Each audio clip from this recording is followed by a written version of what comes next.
Então, nessa ação penal 506.31.30.17, essa audiência foi designada para reoitiva do senhor Marcelo Odebrecht e do senhor Paulo Melo, exclusivamente porque houve aí indagações da defesa do senhor Luiz Inácio Lula da Silva e do senhor Glauco da Costa Marques acerca de mensagens eletrônicas que foram juntadas aos autos.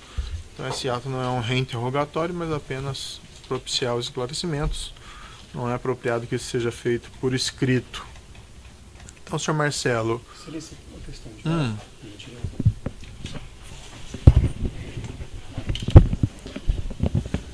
Excelência, pela defesa de Luiz Inácio Lula da Silva, nós pedimos acesso ao notebook do senhor Marcelo Odebrecht e Vossa Excelência deferiu, em parte, o pedido no evento 1568, fazendo constar que deveria ser franqueado acesso tal como requerido pela defesa, embora sem a possibilidade de cópia.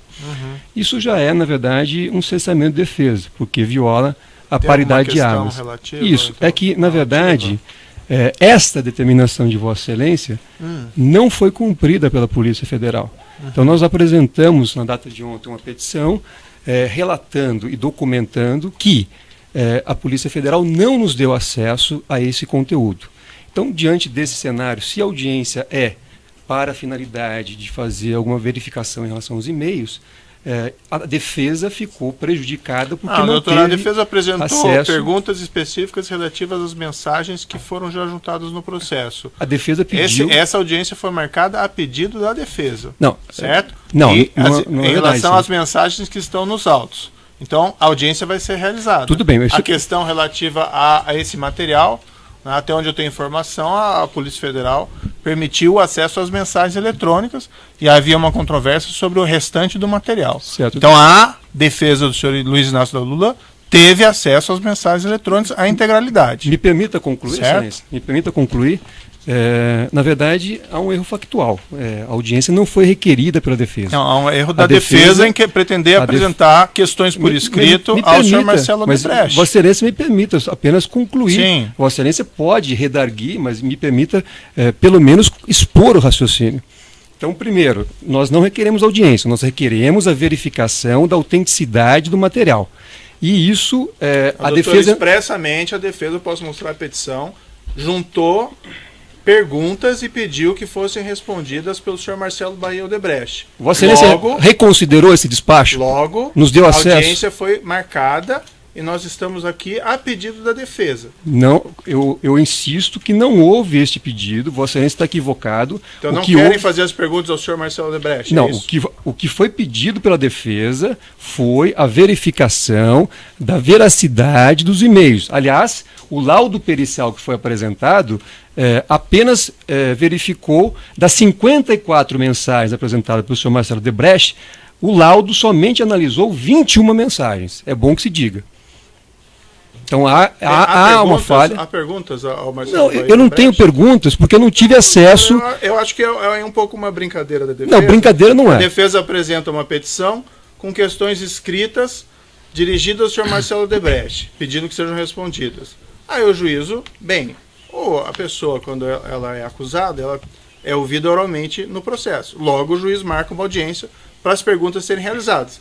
Agora a defesa vem e diz que não quer fazer as perguntas. A defesa não teve acesso ao material. Vossa Excelência pode verificar. A defesa já tinha feito as perguntas na petição. Está na petição. A defesa necessita ter acesso ao material. Vossa Excelência deferiu. Se Vossa Excelência vai reconsiderar a decisão, não há problema, mas Vossa Excelência deferiu e nós não tivemos acesso, está documentado em e-mails trocados com o agente da Polícia Federal. As mensagens estão nos autos. Nós pedimos e Vossa Excelência... E a defesa fez as perguntas, as mensagens estão nos autos. Tudo bem. Então, se Vossa Excelência vai... Eu pedi acesso à íntegra. Pelo que eu entendi, a defesa não tem perguntas. Eu não posso permitir que sejam selecionadas mensagens e a defesa não tem acesso à íntegra. A defesa quer acesso à íntegra. Essa é uma coisa. Outra coisa são as perguntas que a defesa formulou por escrito, dirigidas ao senhor Marcelo Odebrecht, e que motivou a designação dessa audiência. As defesas estão na petição ali. Eu posso ler para o doutor. Se é a dificuldade para fazer sem acesso. Vossa Excelência tem sempre gentis palavras a dirigir a defesa, mas eu só não acho que eu devo perder tempo designando uma audiência a pedido da defesa e depois a defesa entender que não tem perguntas. Só isso. Eu insisto, a defesa fará perguntas quando tiver acesso ao material. Está documentado que a defesa não teve acesso ao material. Certo. Isso é cessamento de defesa. Vamos prestigiar a Constituição então, no mínimo que é possível. Tá, eu vou prosseguir aqui então. Nesse processo, então, foi designada essa audiência porque a defesa do senhor Luiz Inácio Lula apresentou quesitos que gostariam de ser respondidos pelo senhor Marcelo Bahia Odebrecht, e igualmente também teria indagações a defesa do senhor Glauco Costa Marques. Foi designada então essa audiência proibitiva, a defesa colocou suas questões, as mensagens estão nos autos, os quesitos estão ali, a questão do acesso, teve acesso sim às mensagens eletrônicas, como foi deferido, aí é uma discussão sobre o restante da integralidade do material, e eu vou prosseguir a audiência. Senhor Marcelo Bahia Odebrecht, o senhor veio aqui para responder sobre questões complementares, unicamente em relação ao seu interrogatório anterior, e especificamente em relação a essas mensagens, certo? Eu lembro ao senhor que o senhor é acusado de um crime, o senhor em princípio teria o direito ao silêncio, mas o senhor fez esse acordo de colaboração, através do qual o senhor se comprometeu a dizer unicamente a verdade perante a justiça. Eu vou lembrar ao senhor que se o senhor faltar com a verdade, além do senhor responder criminalmente, o senhor fica sujeito a um processo criminal. E o senhor perde o seu acordo, certo? Estou ciente. Dito isso, embora as questões tenham sido feitas aí pela defesa, já que estamos submetendo isso ao contraditório, eu vou indagar todas as partes se tem perguntas. O juiz em particular não tem perguntas a serem formuladas. O Ministério Público tem alguma indagação? Considerando que no despacho que designou a audiência, Vossa Excelência referiu que a audiência seria centrada nos documentos juntados no evento e nas questões apresentadas pelas defesas de Luiz Inácio e Glauco da Costa Marques, o Ministério Público teria indagações a respeito do conteúdo propriamente dito dos e-mails apresentados. Certo, desde que sejam limitadas ao conteúdo das mensagens, ao que consta nas mensagens. Então, eu tenho aqui a coletânea das mensagens. O senhor está com ela? Tem, tudo bem. Estão juntadas no evento 1535, anexo 2 e PDFs de número 1 a 22. A Ou 34. 34. A 34. Então, com relação ao primeiro PDF,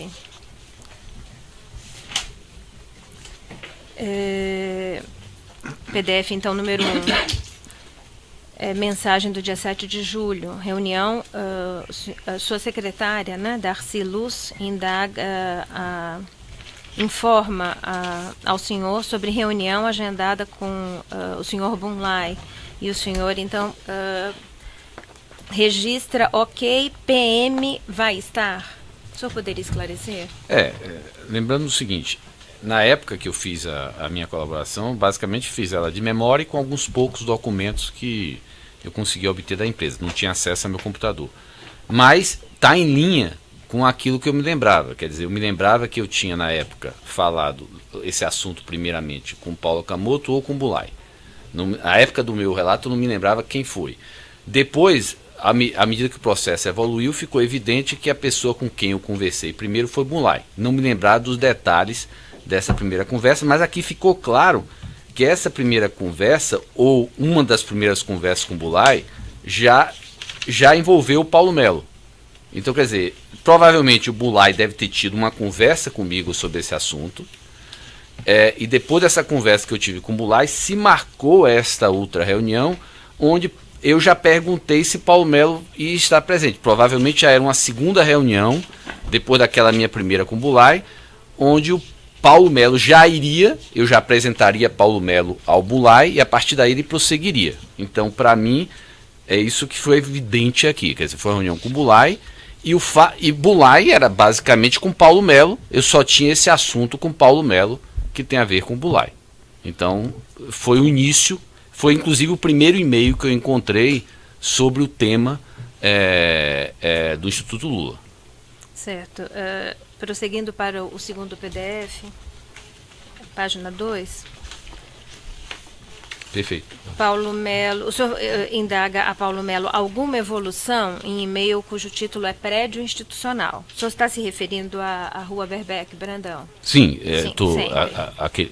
sempre. Então, esse e-mail foi aquele, como eu relatei, quer dizer, eu tinha conversado com o Paul Tite, e aí eu e o Paul colocamos o Paulo Melo nesse assunto para ele acompanhar, e aí eu já estava perguntando para Paulo Melo como foi a evolução, porque a partir do momento que eu direcionei para ele, ele que conduziu o tema e eu me atualizava de vez em quando.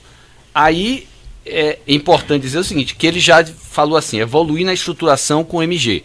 MG é a pessoa, é Marco Grilo, que era a pessoa que cuidava da geração de caixa 2. Ok, isso aqui já sinaliza que esse envolvia caixa 2, que não era uma coisa totalmente oficial. E aí tínhamos uma reunião, aí o Paulo me respondendo, que evoluiu com o Marco Grilo, que já sinaliza que houve caixa 2, e que tínhamos uma reunião com o RT, que é Roberto Teixeira, e José Carlos Mulay. Quer dizer, JCB. Já confirma que ele começou a evoluir no tema com os dois, e que esse tema envolvia caixa 2 porque o Marco Grilo estava envolvido. Certo.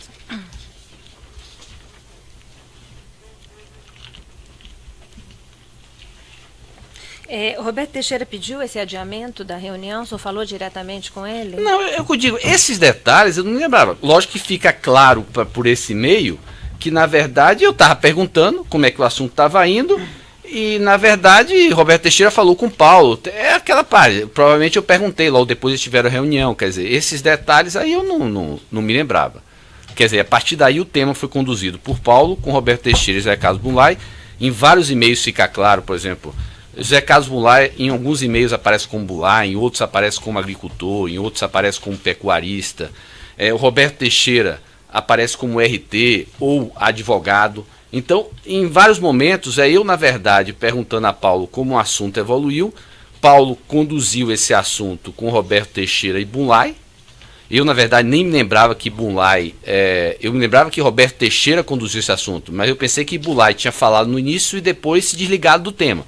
Mas ficou evidente pelos e-mails que Mulay foi até o final desse assunto, ou seja, aí faz parte do processo de marcar reunião, cancelar, teve várias reuniões, vários processos nesse processo, entendeu? Aí o detalhe do que foi tratado em cada reunião, acho que o Paulo é que pode responder. Pois não. Seguindo para a página 3, PDF 3.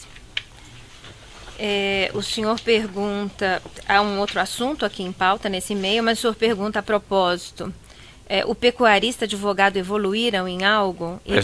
E Paulo Melo responde, ele está fora do Brasil, o advogado teve apendicite, ficou fora do ar a semana toda, já temos a estrutura ajustada para apresentar-lhe e a pessoa que irá dar o suporte técnico. Estamos aguardando só ser acionados, o que deve ocorrer na quarta-feira. O senhor responde, ok. Essa estrutura ajustada, Paulo Melo está se referindo a quê? Provavelmente já deve ser pensando no envolvimento da DAG. Eu não sei, aí o Paulo Melo que... Não me lembro exatamente disso aqui. Quer dizer, claramente é a evolução do tema e ele preparou alguma coisa para apresentar para o Roberto Teixeira e o Mulay, de como é que a coisa ia ser estruturada, como ia ser a compra, como ia ser depois o processo. Eu não me lembro exatamente disso aqui, mas ficou claro pelo e-mail que era isso. Esse e-mail é do dia... os e-mails estão exatamente na sequência, estão né? Em sequência. Fica fácil de ver porque são em sequência. O PDF 4 é um e-mail do dia 27 de julho. Que é 8 dias depois. 8 dias depois. E nele, então, Paulo Melo diz ao senhor, Marcelo, já conversei com o responsável pela empresa que irá nos apoiar e está tudo ok. Claramente, Dermeval Guzmão. Quer dizer, ele já tinha conversado com Dermeval Guzmão e que estaria tudo ok em prosseguir da maneira que a gente estruturou. Certo. Estamos aguardando o advogado disponibilizar a documentação do imóvel para proceder à due diligence. Esse é um ponto importante, porque eu disse no meu depoimento que esse assunto da compra do terreno, ela veio como um pacote fechado pelo Roberto. E fica evidente em vários e-mails aqui que, de fato, todas as informações sobre vendedor, sobre documentação, tudo veio do Roberto Teixeira. Quer dizer, nós recebemos esse pacote fechado. E então, na verdade, ele, Paulo, estava aguardando o Roberto Teixeira disponibilizar toda a documentação do terreno e tudo mais. Já avisei a JCB que precisamos receber mensagens nos autorizando a ir em frente conforme orientado por você. Esse é outro ponto que eu acho importante, porque fica evidente também o seguinte, aquilo que eu falei no meu depoimento, que eu avisei a Bunlai, e tinha avisado também a Paulo Okamoto, que eu não faria nada sem autorização do italiano. Em outros e-mails fica evidente isso, quer dizer, por quê? Porque o dinheiro ia sair, no final das contas, da conta do italiano. Então aqui, em vários e-mails fica evidente que toda hora que o Roberto Teixeira ou o Bunlai falavam com o Paulo, o Paulo avisava que tem que buscar autorização. E eu ia e buscava a autorização do Palocci. Então qualquer coisa tinha que ter autorização. Aqui fica bem claro isso. Seguindo nos PDF 5 e 6, existe aqui uma troca de mensagens entre o senhor e Paul Altite. Precisava me aprofundar com vocês, do dia 13 de agosto, precisava me aprofundar com vocês nas dificuldades, riscos que estão vendo para o prédio Instituto. O advogado foi se queixar em cima e teremos em breve uma reunião, eu, mais Rodrigo e você, italiano e advogado. Mais uma vez confirma aqueles pontos que eu falei no depoimento. Quer dizer, o primeiro ponto, essa questão de dificuldades e risco, é aquele e-mail que até foi nos autos anteriormente, que onde o nosso pessoal da área imobiliária identificou os riscos da transação. Tem até um e-mail depois. E aí eu levei esses riscos da transação para o Palocci e disse, Palocci, tem todos esses riscos que pode ocorrer da transação não sair, porque o pacote veio do Roberto Teixeira cheio de buracos. Esse é um ponto, quer dizer, isso aqui fica claro que essa conversa que ia ter com o Palocci era sobre aquele tema dos riscos envolvidos na transação imobiliária. E o advogado foi se queixar em cima, foi aquele ponto que eu falei, que é o seguinte, que ele já foi se queixar que eu estava criando dificuldade. Porque quando a gente veio com essa história dos riscos imobiliários, aí o advogado já foi dizer lá para o Lula, para a dona Marisa, que era Marcelo normalmente criando o caso, dificultando as coisas. Então foi aquele negócio que no final até eu e Palocci, vamos em frente, porque senão vão dizer mais uma vez que é Marcelo dificultando as coisas, entendeu?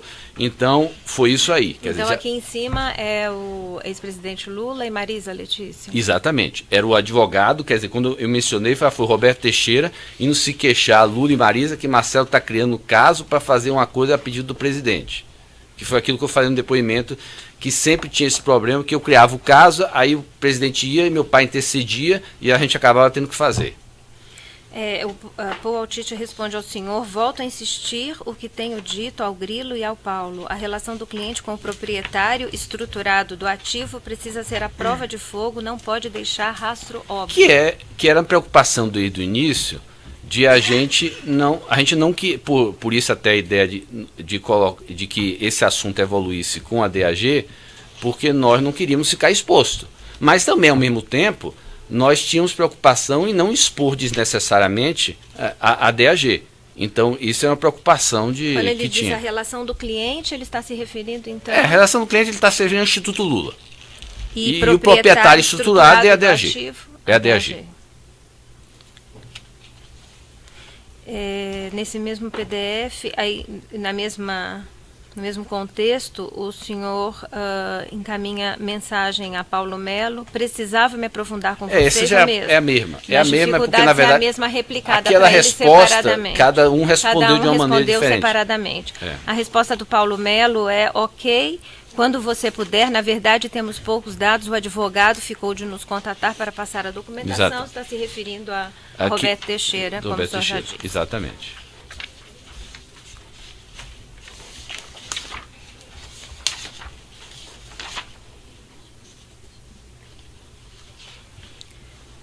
Nos PDFs 7 e 8,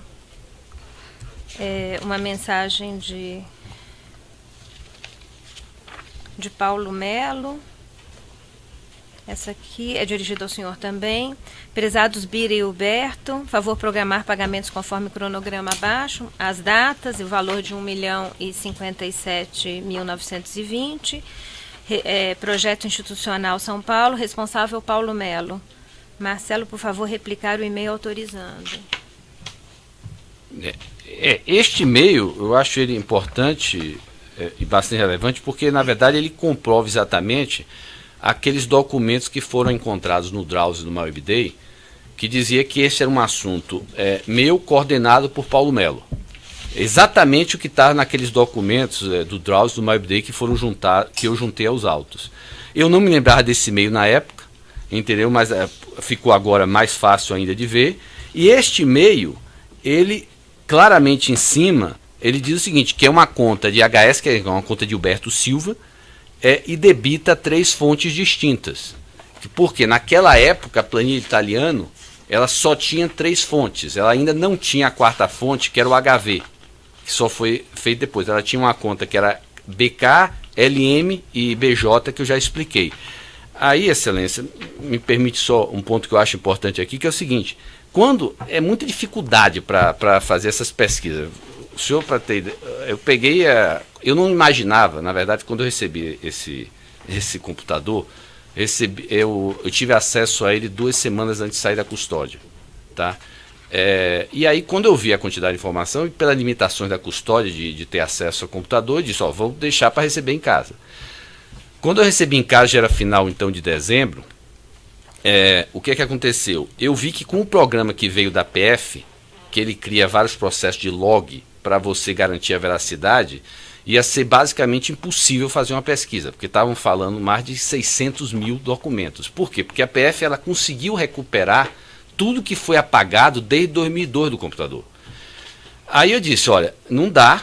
Aí a gente encontrou um outro sistema que fazia pesquisas, mas que não tenha o cuidado de guardar o log da PF, mas eu não me preocupei com isso, porque como a PF tem a versão original do documento, eu pude fazer minha pesquisa de uma maneira mais livre, mais rápida, com a segurança que a PF depois podia achar o documento e garantir a veracidade. Aí quando eu recebi já isso com o computador configurado tudo, já foi início de janeiro. Para o senhor ter ideia, só para quando pega essa quantidade de documentos e trabalha na reindexação, só quando você deleta, a máquina demora 2 minutos pensando. Então, bom, quando eu recebi isso, eu disse, olha, talvez um atraso aqui ocorreu por causa de decisão errada minha, eu disse, olha, em vez de eu começar a pesquisar, eu vou eliminar primeiro os documentos que eu tenho certeza que não vai ter, para eu trabalhar sobre uma base menor. E eu passei 2 a 3 semanas tentando eliminar tudo que eu podia. E aí, depois de 2 a 3 semanas fazendo isso, eu eliminei uns 150 mil documentos e o programa começou a reindexar de novo. Um erro. Na prática, eu comecei então a ter que fazer a pesquisa já em final de janeiro. Por isso que os primeiros e-mails eu acabei entregando só no início de fevereiro. Por isso que eu juntei aos autos os primeiros e-mails que eu encontrei no início de fevereiro. Depois que eu juntei esses e-mails, e é um processo difícil, é que eu me lembrei que eu tinha, a pesquisa você faz com nome, vai por isso. Aí eu me lembrei depois que, mas eu acho que eu me lembrei dos e-mails que eu passava para o Brani. Aí foi que eu fiz uma segunda pesquisa com os e-mails que eu passava para o Brani, e eu localizei aqueles e-mails que o senhor acabou, mas eu queria explicar o porquê. Aqueles e-mails que eu juntei no dia 28, quer dizer, já depois, porque eu na verdade, eu juntei ao processo do sítio, porque como esse assunto estava avançado, eu já tinha juntado esses e-mails, eu disse, vou juntar o sítio, como o assunto aqui está avançado, eu não vou juntar mais nada a esse processo. Aí quando o senhor tomou a decisão de fazer esse novo reinterrogatório e fazer a veracidade dos e-mails, foi que aí eu pedi, então deixa eu pegar aqueles e-mails que estão no sítio, que eu acho relevantes, e juntei. Porque, por exemplo, naqueles e-mails que eu achei, ele já deixa explicitado que a conta é italiano. Não aparece HS manteve. Tem um outro e-mail lá que aparece que a conta é italiano. Por exemplo, naqueles e-mails que eu juntei, tem uma coisa que eu acho fundamental, que é um ponto que eu falei no meu depoimento, daquela conversa que eu tive com... Mas assim, senhor Marcelo, o processo é uma marcha para frente, né? É. Então a gente também não pode ficar indo toda hora para trás Não, para perfeito. ver um e-mail que ficou lá. Não, eu sei, é só Mas porque... Então eu já entendi. É só porque ele corroborou. Porque... Mas vamos assim, as questões são relativas aos e-mails que foram juntados nesse processo. Prosseguindo, então, o PDF 9 é um e-mail do senhor Paulo Melo para o senhor, com cópia para o Paul Tite.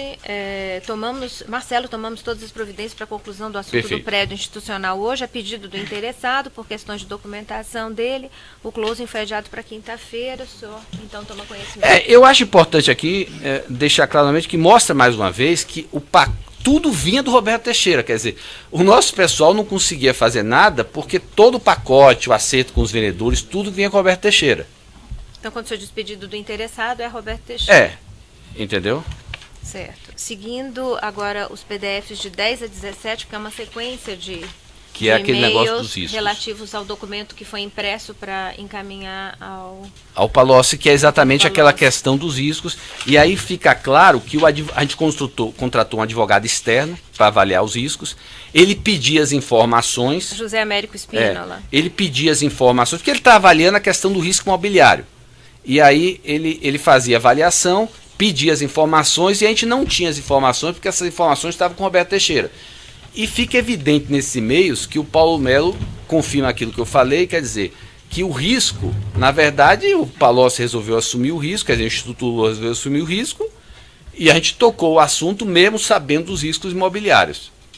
Quando diz o risco de aquisição é 100% dele, o senhor está se referindo Eu estou me referindo ao cliente. Ao cliente, que é o Instituto Lula. O Instituto Lula e Roberto Teixeira. Nessa mensagem de Paulo Melo para o senhor, iniciando-se... Qual é a página? É o primeiro PDF dessa sequência, é o 10, se não me engano. É uma sequência, né, que vai ocupando 17 páginas. À vista, então, dessa preocupação ali registrada, continua aguardando orientações do interessado, ele diz ao final da mensagem dele, Paulo Melo, para o senhor diz: vou mais uma vez avisar ao italiano, vou revisar e mandar cópia impressa dessa sequência de e-mails, mas acho que ele vai em frente. Então, Paulo Melo tinha conhecimento também de que italiano era Palocci, que estava atuando... Não, mas isso sempre disse, quer dizer, desde o início ele e Paul Tite, eu tinha combinado que eles fariam tudo, eles coordenariam tudo, e que estes valores iam ser debitados da conta italiana. E que tudo, portanto, tudo ia ser todos os pagamentos iam ter que ser autorizados por Palocci. Isso ele sempre soube. Eu acho que fica claro pelos e-mails. Certo. Isso eu então, sempre... sobre essa sequência, como ela já foi objeto de indagação no seu interrogatório anterior, porque já tinha sido juntada, uma parte, pelo menos, dessa sequência, né? Salvo essa última... não tinha esse aqui. trecho que eu fiz referência agora, exatamente. né? Que o senhor já está explicando. Mas acho que ele vai em frente, então, apesar das questões envolvendo o imóvel. E aí, então, passo para o PDF 18, que é um e-mail do dia 27 de setembro. Paulo Melo, com cópia para Paul Tite. Marcelo, o assunto ainda continua pendente. Tinha uma questão, em função da obtenção de certidão por parte dos interessados, o senhor toma conhecimento. Exatamente, que é o Roberto Teixeira que estava providenciando as coisas. Quer dizer, na prática, o Roberto Teixeira, ele fechava o pacote, ele que fechou o vendedor, ele só entregou o pacote pronto para a gente pagar. Quer dizer, no caso aí, se pagar a parte por fora e Derneval pagar a parte por dentro. O senhor diz a parte por dentro, a parte oficial? A parte oficial, quer dizer, ficou claro que a parte oficial, eu não me lembrar dos detalhes, mas ficou evidente nesse processo que a parte por dentro oficial foi absorvida por Derneval e pela DAG, e a parte por fora foi aquele valor que foi pago a Beluga, a Jamon, e depois teve outros valores. Mas para pagamento dessa parte por dentro, houve a remessa de recursos para a DAG. Veja bem, na época, como eu pedi para coordenar, ou não me lembro ou não acompanhei esse assunto, mas ficou evidente que houve aquele processo daquelas remessas de adiantamento, se eu não me engano, do ProSub para a DAG. Então houve essa parte por dentro, como a Derneval tinha contratos com a gente, ele acabou recebendo o adiantamento, tá? No final, acho que ele foi ressarcido quando se comprou de volta o terreno. Mas nesse interim, ele teve esse adiantamento, que veio lá do ProSub, se eu não me engano, foi do ProSub, e se pagou a parcela por dentro. Certo. Porque, na verdade, a cabeça daquele processo, desde o início, era o quê? Denival compraria, Denival construiria o terreno, e ele venderia esse terreno, alugaria com um build to suit para o Instituto Lula. Essa era a cabeça. Quer dizer, ele seria ressarcido depois pela doação que iria ser feita ao Instituto, e o Instituto compraria. Mas na prática a gente precisava garantir a ele que, se isso não ocorresse, o que acabou não ocorrendo, quer dizer, ele teria. E aí teve esse adiantamento que eu acho que deu fôlego a ele, mas lá na frente o valor inteiro acabou sendo pago quando a empresa recomprou dele, né? Tá, eu vou interromper um minuto pelo tamanho do áudio, pode.